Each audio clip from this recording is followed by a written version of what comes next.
కేసీఆర్ ప్యాకేజీలో బండి సంజయ్ దిగిపోయిండు, కిషన్ రెడ్డి గారు ప్రెసిడెంట్ అయ్యిండు. అమిత్ షా ఏ చిట్టి రాసి పంపిస్తాడో అదే కిషన్ రెడ్డి గారు మాట్లాడతారు. ఇక్కడ బీజేపీ కార్యకర్తలు నాయకులు అందరూ కూడా పరిశాన్ అయిపోయారు. ఇది పరిస్థితి. దీనికి జవాబు కిషన్ రెడ్డి ఫస్ట్ చెప్పు. మీ కార్యకర్తలే మీ మీ మీ వ్యవహారాన్ని బయట మాట్లాడారు, దీనికి జవాబు చెప్పు. అప్పుడు అరే నిజంగా కిషన్ రెడ్డి అప్పుడు మేము మా ఇన్ఛార్జీల గురించి మేము అప్పుడు ప్రశ్నించును, మేము జవాబు చెప్తాం. నువ్వే నీ ఇల్లే నీకు చక్కగా లేదు, నీ సంసారమే నీకు చక్కగా లేదు, నీ పార్టీది. నీ దగ్గర పెద్ద పెద్ద ప్యాకేజీలు నడుస్తున్నాయి. ఎవరు ఊహించకపోవచ్చు బండి సంజయ్ తీసేసి కిషన్ రెడ్డి గారిని పెడతారు అని చెప్పి.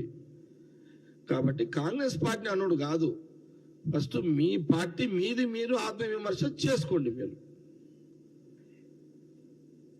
కాబట్టి మీకు మా ఠాకూర్ గారి మీద, థాకరే గారి మీద, దీపా మున్షి గారి ముగ్గురు ఇన్ఛార్జీల మీద, ఇప్పుడు ప్రజెంట్ ఇన్ఛార్జి మీద కూడా నైతికంగా మీకు కిషన్ రెడ్డి గారికి విమర్శించే హక్కు లేదు. ఇది కాంగ్రెస్ పార్టీ తీవ్రంగా ఖండిస్తుంది.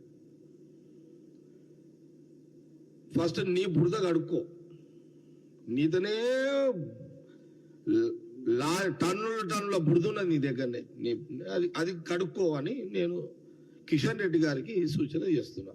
ఇంకోటి ఏదన్నారు అది మళ్ళీ చెప్తా నీకు. నువ్వేది అడిగినావు రాకేష్? ఏందది? ఏది అడగాలో కూడా తెలుస్తలేదు మీకు. ఏమన్నా ఎవరు మాట్లాడేది?